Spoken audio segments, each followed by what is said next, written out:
கோவில் போன்ற நறுமணம் உங்கள் வீட்டில் வரணுமா? இந்த 108 தூபப்பொடியை யூஸ் பண்ணி பாருங்கள். இதுக்கான ஆர்டரை நீங்கள் கீழே நம்பர் கொடுக்குறேன், நீங்கள் செக் பண்ணி பாருங்கள். வாட்ஸ்அப்பில் காண்டாக்ட் பண்ணிங்கன்னா உங்கள் வீடு தேடி வரும் இந்த தூபப்பொடி.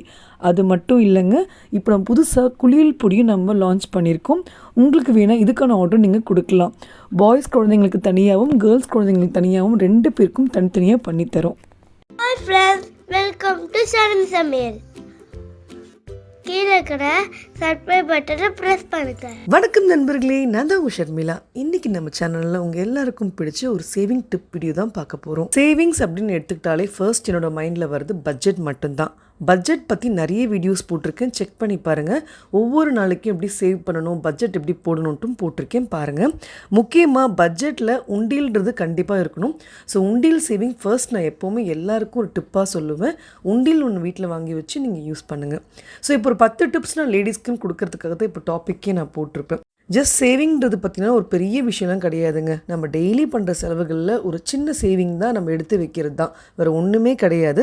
ஸோ நம்ம ஃபஸ்ட்டு சேவிங் அப்படின்னு நம்ம எடுக்கும் போதே பார்த்திங்கன்னா ஒரு அக்கௌண்ட் ஓப்பன் பண்ணி வச்சுக்கோங்க. அப்படி இல்லைனா ஒரு உண்டியல் வாங்கி வச்சுருங்க. உண்டியல் வச்சோம்னா நம்ம எடுப்போம் அப்படின்னு உங்களுக்கு தோணுதுன்னா நீங்கள் ஒரு மண் உண்டியல் வாங்கி வச்சுக்கலாம். அது நம்ம உடைச்சா தான் அந்த காசை எடுக்க முடியும். ஸோ அது உடைக்கணுமே அப்படின்றதுக்காகவே நம்ம யோசிப்போம், எடுக்கணுமா அப்படின்ற மாதிரி நம்ம ரொம்பவே யோசிப்போம். ஸோ மண்ணுண்டில் என்னை பொறுத்தவரைக்கும் ஃபர்ஸ்ட் பெஸ்ட்டு. ஸோ அதை நம்ம உடைக்காமல் நம்ம அதை எடுக்க மாட்டோம். அதனால் அது பத்திரமா அது இருக்கும்ன்ற ஒரு நம்பிக்கையில் நம்ம வைக்கலாம். இந்த பழைய காலத்து ட்ரெடிஷ்னல் மெத்தட் தான், பட் இது இப்போ அதை ஃபாலோ பண்ணி பாருங்கள், ரொம்ப ரொம்ப நல்லது. இந்த மாதிரி மண்ணுண்டில் பார்த்தீங்கன்னா கோவில் வாசலில் உங்களுக்கு கிடைக்கும். எங்கேயாவது கோவிலுக்கு நீங்கள் போனீங்கன்னா நீங்கள் வாங்கிட்டு வந்து வச்சுக்கோங்க. ரொம்ப ரொம்ப ஹெல்ப்ஃபுல்லாக இருக்கும் சேவிங்க்கு. அப்படி இல்லைங்க, அந்த மாதிரிலாம் எனக்கு கிடைக்கல அப்படின்னு நீங்கள் சொன்னீங்கன்னா லாக்கில் வர உண்டியல் ஒன்று இருக்குங்க, பூட்டு மாதிரி வரும், அதுக்கு ஒரு சாவி வரும். அந்த சாவியை நீங்கள் என்ன பண்ணிடணுன்னா உங்கள் வீட்டில் வச்சுக்கக்கூடாது. நான் எப்பவுமே என்ன பண்ணுவேன்னா எங்கள் அம்மா வீட்டில் வச்சுட்டு வந்துடுவேன். ஸோ நம்மளுக்கு இது எடுக்கணும்னா அங்கேருந்து எடுத்துகிட்டு வர மாதிரியோ, இல்லை நம்ம ஏதாவது ஒரு கபோர்டு அங்கே இருக்குன்னா அந்த கபோர்டில் வச்சுட்டு வந்துட்டோம்னா நம்ம அங்கே போய் எடுக்கணுமே, அதுக்குள்ளே நம்ம வேறு ஏதாவது ஐடியா பண்ணலாமா அப்படின்னு யோசிக்கணும். ஏன்னா நம்ம அங்கே போகணும், அவங்ககிட்ட சொல்லணும், அவங்க எதுக்கு கேட்பாங்க, இந்த மாதிரி நிறைய விஷயங்கள் நம்மளுக்கு ஓடும். இல்லை நம்மளுக்கு பக்கத்து வீட்டில் தெரிஞ்ச ஒரு க்ளோஸ் ஃப்ரெண்ட்ஸாக இருந்தாங்கன்னா அவங்க கையில் கொடுத்து வச்சுருங்க. ஏன் எதுக்குன்ற கேள்வி யாருனா ஒருத்தவங்க நம்ம கேட்கணும். சிஸ்டரோ பிரதரோ யாராவது இருந்தாங்கன்னா அவங்க கையில் சாவி கொடுத்து வைங்க. அப்படி இல்லை உங்கள் ஹஸ்பண்ட் கையில் கூட நீங்கள் கொடுத்து வச்சிடலாம். ஸோ சில டைம் நம்ம எல்லாருமே சேர்ந்து எடுக்கிற முடிவு பற்றியும் ரொம்ப ரொம்ப முக்கியமாக இருக்கும். குட்டி அமௌண்ட் தானே, அதில் என்ன நம்ம எடுத்துகிட்டு போகிறோம் நீங்கள் நினைக்கிறீங்க. ஆனால் அது சேர்த்து வைக்கும் போது ஒரு பெரிய அமௌண்ட் நம்மளுக்கு கண்டிப்பாக லாபம் வரும். அனாவசியமாக நம்ம செலவு பண்ண மாட்டோம். 2000 ரூபாய் தானே எடுத்துடலாம் அப்புறம் போட்டுக்கலாம் நம்ம நினைப்போம். ஆனால் அந்த உண்டியிலேருந்து நம்ம எடுத்து திரும்ப போடவே மாட்டோம். ஸோ ஃபஸ்ட்டு மண் உண்டியிலும் லாக்குள்ளே ஒரு உண்டியிலும், அப்படி இல்லைன்னா உங்களுக்கு அழகாக ஒரு அக்கௌண்ட் ஓப்பன் பண்ணி வச்சுக்கோங்க. அந்த அக்கௌண்ட்டில் பார்த்திங்கன்னா டெபிட் கார்டு கிரெடிட் கார்டு எதுவுமே வச்சுக்காதீங்க. ஏன்னா அந்த அக்கௌண்ட்டில் கார்ட்ஸ் இருந்தாலே ஸ்வைப் பண்ணி எடுக்கணும்னு தோணும். ஜஸ்ட்டு அமௌண்ட்டை மட்டும் போடுற மாதிரி விஷயம் மாதிரி நீங்கள் பேங்க்கில் வச்சுக்கிட்டிங்கன்னா அமௌண்ட் நீங்கள் மந்த்லி ஒன்ஸ் சேவ் பண்ணுறீங்களா அந்த அமௌண்ட்டை மட்டும் மாதத்தில் மந்த் எண்டில் கொண்டு போய் போடுற மாதிரி பிளான் பண்ணிக்கோங்க. ஃபஸ்ட்டு சேவ் பண்ணுறதுக்கு முன்னாடி அதை எப்படி எடுத்து வைக்கணுன்றது முக்கியமான டிப்பை நீங்கள் எடுத்து வச்சுருங்க. நெக்ஸ்ட் ஒரு முக்கியமான டிப்புன்றது பார்த்திங்கன்னா டெய்லி செலவில் வர சேவிங். அதுக்கே நம்ம குட்டி உண்டியல் வச்சுருப்பேன், இதை பற்றின வீடியோஸ் போட்டிருக்கேன். டெய்லி 50 ரூபாய் சேலஞ்ச் வீடியோன்னு போட்டிருக்கேன். அப்புறம் பார்த்திங்கன்னா டெய்லி சேவிங்க்கு என்னென்ன அமௌண்ட்லாம் எடுத்து வைக்கணுன்ற மாதிரிலாம் போட்டிருக்கேன், செக் பண்ணி பாருங்கள்.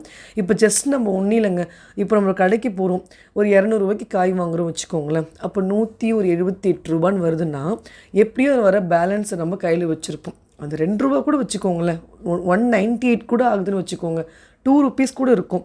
அதை அப்படியே தனியாக அந்த பர்ஸில் போட்டு எடுத்துகிட்டு வந்துருங்க. நான் எப்போவுமே அப்படி தான் பண்ணுவேன்.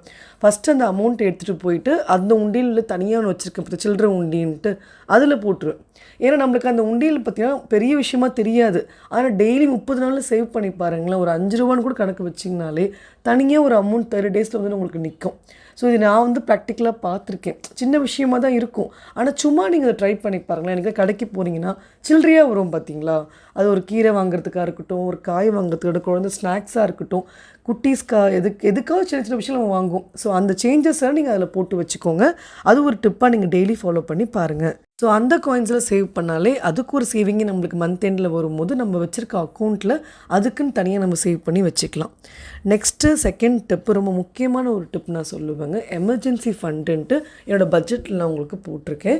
ஸோ ஒவ்வொரு ஃபேமிலியில் ஒவ்வொரு எமர்ஜென்சி ஃபண்டு எடுத்து வைக்க முடியும். ஏன்னா சில பேருக்கு 10,000 ரூபாய் தான் சேலரி இருக்கும், சில பேருக்கு 50,000 ரூபாய் இருக்கும். ஸோ உங்களால் முடிஞ்சால் நீங்கள் 1000 rupees கூட எடுத்து வைங்க, 500 rupees எடுத்து வைங்க. ஆனால் எமர்ஜென்சி ஃபண்டுன்றது பார்த்தீங்கன்னா எனக்கு மந்த் எண்டில் எப்படி யூஸ் ஆகணும், குட்டீஸ்க்கு திடீர்னு ஒரு கோல்டு பிடிக்கும், ஒரு மெடிக்கல் எக்ஸ்பென்ஸ் வரும். ஸோ அதெல்லாம் நம்ம பட்ஜெட்டில் எதிர்பார்க்கவே முடியாது. ஹாஸ்பிட்டலுக்கு போனால் ₹500 அசால்ட்டாக காலியாகும். மெடிசனுக்கு தனியாக ஒரு ₹500 ஆகும். ஸோ ₹1000 நான் மந்த்லி எடுத்து வைக்கிற ரீசன் அது ஒரு எமர்ஜென்சி ஃபண்டுன்னு எடுத்து வைப்பேங்க. அது குழந்தைங்களோட ஹெல்த் நல்லா இருந்ததுன்னா பிரச்சனை கிடையாது. திடீர்னு ஒரு மந்தில் பார்த்தீங்கன்னா ஃபங்க்ஷன் வரும், ஒரு கல்யாணம் வரும். ஆனால் அந்த டைமில் நம்மளுக்கு ₹1000 எடுத்து உங்களுக்கு ஒரு ஃபங்க்ஷனுக்கு ஒரு கிஃப்ட் வாங்கணும்னு நீங்கள் எடுத்து வைக்கிறதுக்கும் ஹெல்ப்ஃபுல்லாக இருக்கும். அந்த பணத்தை நீங்கள் எப்படி வேணால் நீங்கள் மேனேஜ் பண்ணிக்கலாம். ஆனால் மந்த் எண்டில் அது யூஸ் பண்ணுற மாதிரி பார்த்துக்கோங்க. நான் இப்போ ஏப்ரல் மந்தோட அமௌண்ட்டு பார்த்தீங்கன்னா இப்போ மே மந்த் வரைக்கும் வச்சுருப்பேன். அது தேவைப்பட்டதை நம்ம எடுப்பேன். இப்போ மே மந்த்துக்கு வெயிட் பண்ணுவேன். ஜூனில் செலவு பண்ணுறதுக்கு மே மந்த் முடிவு வரைக்கும் நான் வெயிட் பண்ணுவேன். ஸோ வெயிட் பண்ணி எடுங்க. ஸ்டார்டிங்கே செலவு பண்ணிடாதீங்க. 30 டேஸும் வச்சுட்ட பிறகு அப்புறமா 31st அன்றைக்கி நீங்கள் பாருங்கள். அன்றைக்கி சம்பளம் வரும்போது இது யூஸ் ஆகுமா இல்லையான்றதை பார்த்துட்டு எடுத்து வைங்க. இல்லை நம்மளுக்கு எந்த செலவும் இல்லை, குழந்தைங்க ஹெல்த்தோ இல்லை நம்மளுக்கு ஹெல்த் எந்த ப்ராப்ளமும் இல்லை, ஃபங்க்ஷன் எதுவுமே வரலன்னா அந்த அமௌண்ட்டை எடுத்துகிட்டு போய் அந்த உண்டியிலையோ இல்லை நம்ம அக்கௌண்ட்லேயும் போட்டு வச்சுருங்க. ஸோ இந்த டிப்பை நீங்கள் ஃபாலோ பண்ணி பாருங்கள். நம்மளுக்கு அறியாமலே கொஞ்சம் அமௌண்ட் சேரும் அதில். நெக்ஸ்ட்டு உண்டியிலே பார்த்தீங்கன்னா நான் எப்போவுமே சேவிங் சொல்கிறது பார்த்தீங்கன்னா மந்த்லி வர சேலரியிலே ஒரு 10% இல்லை 5% எடுத்து வைக்க சொல்லுவேன். 10% மேலே எடுத்து வைக்கிறது தான் நல்லது என்னை பொறுத்த வரைக்கும். இப்போ நீங்கள் ஒரு ₹30,000 சம்பாதிக்கிறீங்கன்னா அதில் ஒரு ₹3,000 எடுத்து வச்சுருங்க சேவிங்க்குன்ட்டு. ₹3,000 நம்ம எடுத்து என்ன பண்ணுவோம், அதுக்காக ஒரு சீட்டு போடலாம், இல்லை ஒரு கோல்டு காயின் சிட்டு கடையில் போடலாம், இல்லை ஒரு காயின் வாங்கி கூட வைக்கலாங்க. இப்போ 1/2 கிராமில் கூட காயின் வருது. 1 கிராம் வாங்க முடியலனா கூட பரவாயில்ல, 1/4 கிராமில் கூட வருது, 100 மில்லியில் கூட நம்மளுக்கு வருது. பாய் குழந்தைங்களோ கேர்ள் குழந்தையோ எந்த குழந்தையாக இருந்தாலும் கோல்டுன்றது கண்டிப்பாக உங்கள் படிப்புக்கும் கல்யாணத்துக்கும் யூஸ் ஆகும். பாய்ஸ் குழந்தைங்களுக்கும் படிப்புக்கு அந்த கோல்டு காயின் யூஸ் ஆகும், கேர்ள் குழந்தைங்களுக்கும் அது யூஸ் ஆகும், படிப்புக்கும் யூஸ் ஆகும், கல்யாணத்துக்கும் யூஸ் ஆகும். ஸோ காயின்றது பார்த்திங்கன்னா ஜஸ்ட்டு சேவிங்ன்ற மாதிரி நீங்கள் மைண்ட் செட்டில் வாங்கி வச்சுக்கோங்க. நான் ₹3,000 இருந்தால் கூட அந்த மாதிரி நான் வாங்கி வச்சுப்பேன். ஸோ நீங்கள் அந்த மாதிரி பிளான் பண்ணிக்கலாம். ஸோ மந்த்லி அந்த அமௌண்ட்டை கூட நீங்கள் அந்த அக்கௌண்ட்லேயே போட்டுட்டு வரணும். எப்படி சேலரி அக்கௌண்ட் ஒன்று இருக்கோ, நம்ம லேடிஸ் கையில் ஒரு அமௌண்ட் கொடுப்பாங்கள்ல செலவுக்குன்ட்டு, அந்த அமௌண்ட்லேருந்து நீங்கள் இப்போ ஒரு ₹10,000 உங்கள் ஹஸ்பண்ட் கையில் கொடுக்குறாருன்னா ₹1,000 எடுத்து வச்சுட்டு ₹9,000 செலவு பண்ணதுக்கு பிளான் பண்ணுங்கள். கண்டிப்பாக நீங்கள் சேவ் பண்ண முடியும் இது மூலமாகவும். அதே போல் சில பேருக்கு பார்த்திங்கன்னா சேலரின்றது பார்த்திங்கன்னா ரவுண்டாலாம் வராது. இப்போ ₹20,000 சம்பளம் வருதுன்னா அவங்களுக்கு கரெக்டாக ₹20,000 அக்கௌண்ட்டில் போட மாட்டாங்க. 20,550 போடுவாங்க, 20,800 போடுவாங்க. சில பேருக்கு 50,000 வந்தால் கூட 51,000 சில்லரை கூட போடுவாங்க. 50,000 மட்டும் கணக்கு எடுத்துக்கோங்க, 20,000 மட்டும் கணக்கு எடுத்துக்கோங்க. பேலன்ஸுக்கு சில்லற அமௌண்ட் இருக்கும்ல, ஒரு 453 ஒரு 772 ஏதோ ஒரு அமௌண்ட் இருக்கும். அதை அப்படியே எடுத்துகிட்டு போய் அந்த அக்கௌண்ட்டில் ட்ரான்ஸ்ஃபர் பண்ணிவிடுங்க. இப்போலாம் யூபிஐலாம் ரொம்ப ஈஸியாக இருக்கிறதுனால அந்த அக்கௌண்ட்டுக்கு நீங்கள் அழகாக ட்ரான்ஸ்ஃபர் பண்ணிட்டீங்கன்னா அதில் ஒரு சேவிங் மாதிரி ஆகிடும். ஆனால் எந்த சேவிங் பண்ணுறீங்களோ மந்த் எண்டில் ஒரு நோட்டில் போட்டுக்கிட்டே எழுதிட்டு வாங்க. ஏன்னா நோட்டில் எழுதுறது ரொம்ப ரொம்ப முக்கியங்க. நம்ம என்ன தான் நம்ம ஆப்பெல்லாம் யூஸ் பண்ணாலும் ஒரு நோட் அதுக்குன்னு போட்டு நீங்கள் அதில் எழுதிட்டே வாங்க. அந்த மந்த்லி ஒரு சேவிங் நம்ம வச்சுருப்போம் பார்த்தீங்களா, அந்த எண்டில் கவுண்ட் பண்ணும்போது ஒரு சந்தோஷம் இருக்கும் நம்மளுக்கு. ஒரு மனசுக்குள்ளேயே நம்ம இவ்வளோ சேவ் பண்ணியிருக்கோமே அப்படின்னு ஒரு சந்தோஷம் இருக்கும். ₹1000 இருந்தால் கூட நம்ம சேவ் பண்ண காசுன்ற போது அது அவ்வளோ சந்தோஷம் இருக்கும். கண்டிப்பாக இந்த மாதிரி பட்ஜெட் போட்டு எழுதி வச்சுக்கோங்க. சில பேர் பேங்க்குக்கெலாம் போகிறப்ப பார்த்தீங்கன்னா புது நோட்டாக கொடுப்பாங்க. அப்புறம் ஒரு 10,000 எடுக்கிறோம்னா ஒரு ₹100 நோட்டு கூட புதுசாக கொடுப்பாங்க ஒரு பல்காக. அதில் ஒரு 2-3 நோட்டு மட்டும் நான் எடுத்து வச்சுருவாங்க. அது ரொம்ப ஒரு ஆசையாக இருக்கும். ஒரு தனியாக அதுக்குன்னு ஒரு டைரி மாதிரிலாம் வச்சுருக்கேன். பழைய காயின்ஸ் எல்லாம் சேவ் பண்ணுவேன், புது நோட்டெல்லாம் சேவ் பண்ணுவேன். ஸோ அந்த மாதிரி சேவ் பண்ணி பாருங்களேன். சில டைம் எப்போயாவது மந்த்லி ஒன்ஸ் தான் நம்ம மாதிரிலாம் ஒர்க் பண்ணும்போது பேங்க்குக்குன்னு போவோம். ஸோ அந்த டைமில் அந்த புது அமௌண்ட் கிடச்சிதுன்னா அதை சேவ் பண்ணிட்டே வாங்க. அதுவும் ஒரு விதமான சேவிங். இது மந்த்லி நமக்கு சேவ் பண்ண முடியலனா கூட பரவாயில்ல, வருஷத்தில் ஒரு 5 வாட்டியாவது நம்ம சேவ் பண்ணுற மாதிரி நம்மளுக்கு வரும், அமையும். செக் பண்ணி பாருங்கள். யாருன்னா கொடுப்பாங்க அந்த புது நோட்டு, அது டக்குன்னு வாங்கி நீங்கள் வச்சுக்கலாம். இப்போ எங்கள் வீட்டிலலாம் எங்கள் அப்பா பார்த்தீங்கன்னா எப்போவுமே பேங்க்கு போனார்னா அந்த மாதிரி அமௌண்ட்டில் எங்களுக்கு புதுசாக கொடுப்பாரு. ₹20 இருந்தால் கூட அந்த அமௌண்ட் நாங்கள் பத்திரமா வச்சுட்டு வருவோம். அதெல்லாம் பழைய நோட்டில் நான் இன்னும் பத்திரமா வச்சுருக்கேன். ஸோ அதுவும் ஒரு விதமான சேவிங் தான். ஒரு எமர்ஜென்சி டைமில் அது ஹெல்ப்ஃபுல்லாக இருக்கும். ஸோ இதையும் நீங்கள் சேவ் பண்ணி பார்க்கலாம். லேடிஸ் ஹோம் மேக்கராக இருக்கிறது ரொம்ப ரொம்ப நல்ல விஷயம். ஃபேமிலியை மேனேஜ் பண்ணிவிட்டு வீட்டு வேலையும் பார்த்துக்கிட்டு செய்கிறது ரொம்ப ரொம்ப பெரிய டாஸ்க் என்னை பொறுத்த வரைக்கும். இருந்தாலும் வீட்டிலேருந்து இதெல்லாம் பண்ணணுன்ட்டு நிறைய பேர் நினைப்பாங்க. ஸோ உங்கள் ஃபேமிலியோட பெர்மிஷனோட, உங்கள் ஹஸ்பண்டோட பெர்மிஷனோடு நீங்கள் ஏதாவது பார்ட் டைம் ஜாப் பண்ண முடிஞ்சதுன்னா கண்டிப்பாக பண்ணுங்கள். நம்ம படிச்சிருக்கோம், இவ்வளோ டேலண்ட்டாக இருந்துட்டு வீட்டில் நம்ம சும்மா இருக்கவே கூடாது. சும்மா இருக்கிறோன்னு யாரும் சொல்லவும் முடியாது. வீட்டு வேலைகளை அவ்வளோ நம்ம முடிச்சிருவோம். ஆனால் குழந்தைங்க ஸ்கூலுக்குன்னு போயிட்ட பிறகு நம்மளுக்கு ஒரு டைம் ஒரு 8 ஹவர்ஸ் கிடைக்கும். அந்த டைமில் ஏதாவது பண்ணலாமா நம்மளுக்கு ஒரு யோசனையாகவே இருக்கும். கண்டிப்பாக எல்லாருக்கும் ஒரு ஸ்கில் இருக்கும். சில பேருக்கு டெய்லரிங் பண்ணுவாங்க, சில பேர் பார்த்தீங்கன்னா ஆரி ஒர்க் போடுவாங்க. சின்ன சின்ன வேலைகள் தான், வீட்டில் நீங்கள் குட்டி குட்டி ஒர்க்ஸ் தான் நீங்கள் பண்ண போகிறீங்க. அந்த மாதிரி டேலண்ட் கண்டிப்பாக எல்லாருக்கும் ஏதாவது ஒன்று இருக்கும். அதை கண்டுபிடிங்க. அது மூலமாக வீட்டில் அந்த ஒரு 5 ஹவர்ஸ் உங்களுக்கு டைம் கிடைக்குதா, அதுக்குள்ளே ஒரு வேலை ஏதாவது பண்ணிடலாமா, ஏதாவது வீட்டிலேருந்தே செய்ய முடியுமான்னு பாருங்கள். சின்ன சின்ன ஒர்க்ஸ் தான், ஆனால் அதில் வர ஒரு சம்பளம்ன்ற பற்றி நம்மளுக்கு ஒரு திருப்தியாக இருக்கும். எல்லாத்துக்குமே நம்ம ஹஸ்பண்ட் கிட்ட போய் நிற்க முடியாதுல்ல. நமக்குன்னே ஒரு ப்ளவுஸ் தைச்சிக்கணும்னா கூட அந்த ஒரு 300 ரூபாய் நம்மளுக்கு அது யோசனையாக இருக்கும். இதுவே நம்ம சம்பாரிச்சு அந்த 300 ரூபாய் நம்ம கையில் இருந்தால் நம்மளே அதை வாங்கிக்கலாம். ஸோ எல்லாத்துக்கும் அவங்ககிட்ட போய் நிற்க முடியாது. குழந்தைக்கு ஒரு ஸ்நாக்ஸ் வாங்கினா கூட அவங்ககிட்ட போய் கேட்குற மாதிரி இருக்கும். ஸோ நம்ம என்ன பண்ணுவோம், அதுக்கு ஒரு பட்ஜெட் போடுவோம். அதுக்கு பெட்டர் நம்மளால் முடிஞ்சால் ஒரு சின்ன சின்ன பார்ட் டைம் ஜாப் மாதிரி பண்ணுங்கள். அதில் வர அமௌண்ட்டை நீங்கள் சேவ் பண்ணுங்கள், குழந்தைங்களுக்கும் செலவு பண்ணுங்கள், உங்களுக்கும் செலவு பண்ணிக்கோங்க. ஸோ இதுவும் விதமான சேவிங் தான். இதுக்கும் ஒரு அக்கௌண்ட் நான் சொன்னேன் பாருங்கள், அதில் நீங்கள் போட்டு வச்சுட்டும் வரலாம். அதே போல் பர்த்டே, வெட்டிங் டேயாக இருக்கட்டும், எந்த ஒரு ஃபங்க்ஷனாக இருக்கட்டும், ஒரு பொங்கல், தீபாவளிக்கு பெரியவங்க நம்ம வீட்டில் வந்து அமௌண்ட் கொடுப்பாங்க. யார் வீட்டுக்குன்னா போகும்போது குழந்தைங்களுக்கு கண்டிப்பாக ஏதாவது கிஃப்ட் மாதிரி கொடுப்பாங்க. ஸோ அந்த அமௌண்ட்டை வந்து குழந்தைங்க மோஸ்ட்டாக வாங்க மாட்டாங்க, ஆனால் சில பேர் கம்பல் பண்ணி தான் கொடுப்பாங்க. ஸோ அந்த டைமில் நம்ம என்ன பண்ணலான்னா, அதுக்கு அந்த உண்டியல் வச்சுருக்கோம்ல, அதில் குழந்தைங்கள போட வைக்கலாம். நமக்கு கொடுத்தாலும் அந்த மாதிரி போட வைக்கலாம். நான்லாம் ஒரு வாட்டியும் பார்த்தீங்கன்னா வரலட்சுமி பூஜை டைம்லாம் என் ஹஸ்பண்ட் காலில் விழுந்து கும்பிடும்போது ஒரு அமௌண்ட் கொடுப்பாரு. அதெல்லாம் உண்டியில் போட்டு வச்சுப்பேன். ஸோ பூஜை பண்ண டைமில் அதுக்கு ஹெல்ப்ஃபுல்லாக இருக்கும். அதே போல் சேவிங்க்கு தனியாக நீங்கள் உண்டி வச்சா நீங்கள் அதுக்கு ஹெல்ப்ஃபுல்லாக நீங்கள் பண்ணிக்கலாம். நான் இந்த மாதிரி பண்ணுவேன். நீங்கள் சேவிங்க்குன்னு தனியாக ஒரு உண்டியல் வச்சுருக்கீங்களா, அதில் போட்டுகிட்டே வாங்க. சின்ன சின்ன விஷயமாக தான் இருக்கும். வருஷத்தில் ஒரு 4 டைம் நம்ம சேர்த்து வச்சா கூட அது ஒரு அமௌண்ட் தனியாகவே உங்களுக்கு சேரும். கண்டிப்பாக இதையும் ட்ரை பண்ணி பாருங்கள்.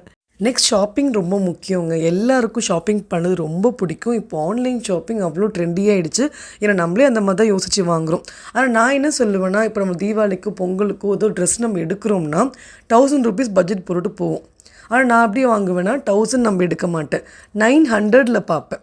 ஸோ உங்களுக்கு ஒரு 1000 ரூபாய் நம்ம எடுக்கிறோம், 2000 ரூபாய் நம்ம எடுக்கிறோம்னா அதில் ஒரு 10% குறைச்சி நீங்கள் வாங்குங்க. இப்போ 500 ரூபீஸ் ட்ரெஸ்ஸா, அதில் 50 ரூபாய் நான் எடுத்து வச்சுட்டு ஒரு 450லேயே தேடுவேன். இது ஒரு டிப்பாக தான் இருக்கும், சின்ன விஷயமாக தான் இருக்கும்.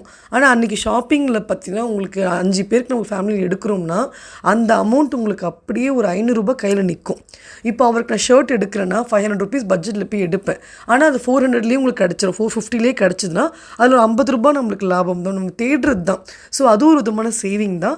அந்த அமௌண்ட்டை நான் அப்படியே கொண்டு வந்து கையில் உண்டியில் போட்டுருவேங்க. ஸோ இதுவும் ட்ரை பண்ணி பாருங்கள். ரொம்ப ரொம்ப நல்ல டிப்பு. போகும்போதே 1000 ரூபீஸில் பிளான் பண்ணுறீங்கன்னா 900 நாம். ஆனால் என்ன பண்ணிடக்கூடாது, 1000 பிளான் பண்ணி 1500 போய்ட்டு வந்துடக்கூடாது, அது வேஸ்ட்டு. 1000 ரூபாய் நம்ம பிளான் பண்ணுறோம்னா 1000 ரூபாய்க்குள்ளே எடுக்கணும், அதுக்கு மேலே போகக்கூடாது. அதுவும் முக்கியம். கண்டிப்பாக இதுவும் ட்ரை பண்ணி பாருங்கள். அது ட்ரெஸ்ஸுக்கு மட்டும் கிடையாது, ஹோட்டலுக்கு போனால் கூட அந்த மாதிரி நான் யோசிச்சு வைப்பேன். இன்றைக்கி இவ்வளோ அமௌண்ட் நம்ம சேவ் பண்ணியிருக்கலாமே, இந்த அமௌண்ட் நமக்கு 10% எடுத்து வச்சுருந்தா ஹெல்ப்ஃபுல்லாக இருக்கும்ன்ற மாதிரி நான் எடுத்து வைப்பேன். ஏன்னா நான் வந்து பர்சனலாக இப்படி தாங்க பண்ணுவேன். டெய்லி நம்ம ஹோட்டல்லாம் சாப்பிடாமலாம் இருக்க மாட்டோம். எப்படியாவது மந்த்லி 2 டைம்ஸ் 3 டைம்ஸ் சாப்பிடுவோம். அப்போ என்ன பண்ணுவேன்னா, இப்போ 500 ரூபீஸ் நான் ஆர்டர் பண்ணுறேன்னா ஒரு 50 ரூபாய் எடுத்து வச்சுருவேன். அது ஒரு சென்டிமெண்ட்டாக அப்படி பண்ணுவேன். அட்லீஸ்ட் நம்ம சேவ் பண்ணியிருக்கலாம்ல அப்படின்ற மாதிரி ஒரு சின்ன ஒரு விஷயம் தான். ஸோ 450க்கு ஆர்டர் பண்ணுறோம்னா 50 ரூபாய் அதை எடுத்து அந்த உண்டியில் போட்டு வைப்பேன். ஸோ இதுவும் ஒரு சின்ன சின்ன டிப்பாக நீங்கள் ட்ரை பண்ணி பார்க்கலாம். ஹோட்டலுக்காக இருக்கட்டும், இல்லை ட்ரெஸ் வாங்குறதா இருக்கட்டும், அதெல்லாம் எக்ஸ்பென்ஸ் எப்படி சொல்லலாம், நம்ம வந்து ஆடம்பரத்துக்காக செய்கிறது. நம்ம பேசிக்கான எக்ஸ்பென்ஸ் அதில் வராதுங்க. இதெல்லாம் பட்ஜெட்லேயே வராது. இந்த ஹோட்டல் ஷாப்பிங் எல்லாம் தனி எக்ஸ்பென்ஸு. ஸோ அதெல்லாம் நம்ம செய்யும் போது அதுலேயும் ஒரு 5% சேவ் பண்ணுங்கன்னு சொல்கிறேன். நெக்ஸ்ட் இந்த இபி பில்லாக இருக்கட்டும், ரீசார்ஜ் பண்ணுறதா இருக்கட்டும், இதெல்லாம் பார்த்திங்கன்னா ஆன்லைன்லேயே பிளான் பண்ணி பண்ணுவாங்க. நிறைய விதமான உங்களுக்கு ஸ்க்ராட்ச் கார்டெலாம் அதில் கொடுப்பாங்க. ஒரு 3 ரூபா 10 ரூபா தான் இருக்கும். அது நெக்ஸ்ட் டைம் அதை யூஸ் பண்ணும்போது உங்களுக்கு அமௌண்ட் அதில் வரும்போது ரொம்ப ஹெல்ப்ஃபுல்லாக இருக்கும். ஸோ அது சின்ன சின்ன சேவிங் தான், அதெல்லாம் பெரிய விஷயமா நீங்கள் நினைக்க மாட்டீங்க. ஆனால் வருஷத்துக்கு கணக்கு போடும்போது அதுவும் ஒரு விதமான ஒரு அமௌண்ட்டு தான். ஸோ நீங்கள் மாதம் ஏதாவது ஒரு ரீசார்ஜ் பண்ணுறீங்கன்னா மோஸ்ட்டாக இந்த ஆன்லைனில் உங்களுக்கு அமேசானில் நிறைய விதமான பேடிஎம்மில் நிறைய விஷயங்கள் உங்களுக்கு கேஷ்பேக் கொடுக்குறாங்க பார்த்தீங்களா. அந்த மாதிரி ஆப் மூலமாக நீங்கள் ட்ரை பண்ணி பாருங்கள். அதுலேயும் உங்களுக்கு அமௌண்ட் வரும். அதுவும் ஒரு விதமான சேவிங்காக நீங்கள் யூஸ் பண்ணிக்கலாம். நெக்ஸ்ட்டு வீட்டில் இருக்கிற குப்பையை கூட சேவ் பண்ணி நம்ம காசாக மாற்றலாம். அது எப்படி நான் சொல்கிறேன். ஒன்றும் இல்லைங்க, நம்ம யூஸ்வலாக பார்த்தீங்கன்னா ஒரு விம் ஜெல் வாங்குவீங்க, அப்புறம் வாஷிங் மிஷினுக்குன்னு ஒரு பாக்ஸ் வாங்குவீங்க. ஸோ அது எல்லாமே உங்களுக்கு பிளாஸ்டிக்கில் தான் இப்போ வருது. இப்போ நிறைய விஷயங்கள் மாறுது, பட் எல்லாராலையும் அவ்வளோ காஸ்ட்லியாக வாங்க முடியாது. பேசிக்காக இந்த மாதிரி தான் வாங்கி வச்சுப்போம்.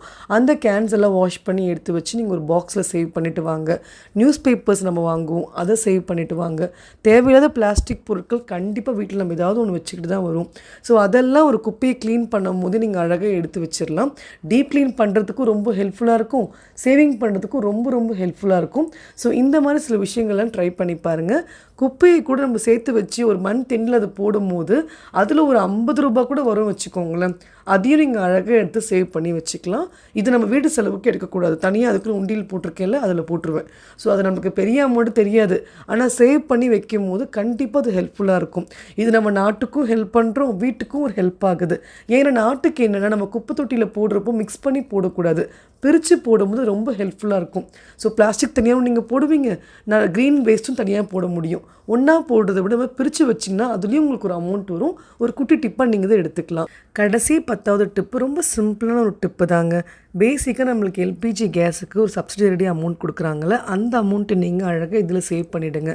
அது கவர்மெண்ட் கொடுக்குறப்போ இந்த அக்கௌண்ட்டு நீங்கள் இதில் போடும்போது ஒரு சின்ன அமௌண்ட்டு தான் இருக்கும், ஆனால் வருஷத்துக்கு நம்ம அத்தனை கேஸ் வாங்குனால அந்த அமௌண்ட் வரும்ல, அதை நம்ம காசே இல்லை நினச்சிட்டு நீங்கள் அதில் போட்டு வச்சிடணும்.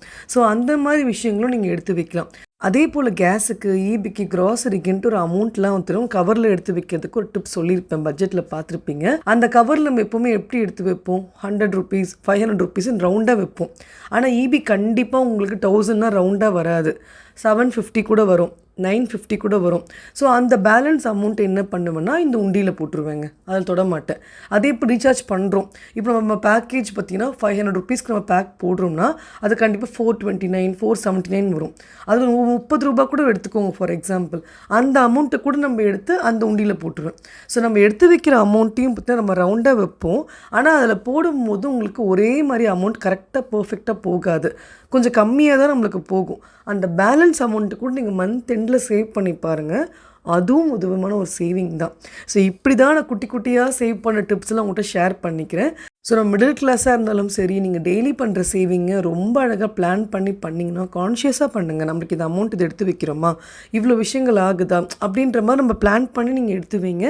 ஃபஸ்ட்டு நோட் பென்னு கையில் வச்சுக்கிட்டே இருக்கணும். மாதம் ஒரு நோட் பென் அந்த ஒரு இடத்துல வச்சுருங்க. இன்றைக்கி இவ்வளோ இருக்குது, இன்றைக்கி இவ்வளோ செலவு பண்ணியிருக்கோம், இன்றைக்கி இவ்வளோ காய் வாங்கியிருக்கோன்ட்டு நீங்கள் மந்த் எண்டில் பார்க்கும்போது நம்ம எவ்வளோ யூஸ்ஃபுல்லாக பண்ணியிருக்கோம், எவ்வளோ வேஸ்ட் பண்ணியிருக்கோன்ட்டு கூட தெரியும். வேஸ்ட் பண்ண நான் ரெட் மார்க்கில் எழுதுவேன், ஸ்கெட்சில் லைட் பண்ணுவேன். அந்த ரெட் ஸ்கெட்சில் எழுதும் போது நம்மளுக்கு தெரியும், ஐயோ இவ்வளோ அமௌண்ட்டு வேஸ்ட் பண்ணியிருக்கோமே, இவ்வளோ ஹோட்டலுக்கு வேஸ்ட் பண்ணியிருக்கோமே அப்படிலாம் நான் பார்ப்பேன். ஸோ அட்லீஸ்ட் நெக்ஸ்ட் மந்த் நம்ம கொஞ்சம் மேனேஜ் பண்ணலாம், கொஞ்சம் கண்ட்ரோல் பண்ணலான்ட்டு ஒரு பயம் வரும். அதுக்காக தான் நான் உங்களுக்கு ரிட்டர்னில் எழுத சொல்கிறேன். கேஷாக நீங்கள் செலவு பண்ணுறது ரொம்ப முக்கியம். அதே போல் கையில் கொடுத்து செலவு பண்ணுங்கள், ரிட்டர்னில் எழுதி வச்சு நீங்கள் பண்ணுங்கள். கார்டில் பே பண்ணுறது பற்றினா உங்களுக்கு செலவு பண்ணுறது கணக்கே தெரியாமல் போயிடும். ஸோ எப்போவுமே கேஷ் மோஸ்ட்டாக யூஸ் பண்ணி ட்ரை பண்ணி பாருங்கள். சேவிங்க்கு ஒரு பெஸ்ட்டு டிப்பாக இது இருக்கும். ஸோ உங்களுக்கு இந்த டிப்ஸ்லாம் கண்டிப்பாக ஹெல்ப்ஃபுல்லாக இருக்கும்ட்டு நினைக்கிறேன். கண்டிப்பாக நீங்களும் அதை ஃபாலோ பண்ணிட்டு கீழே கமெண்ட் பண்ணுங்கள். நிறைய பேருக்கு ஹெல்ப்ஃபுல்லாக இருக்கும்ட்டு நம்புகிறேன். Have a great day friends. Bye.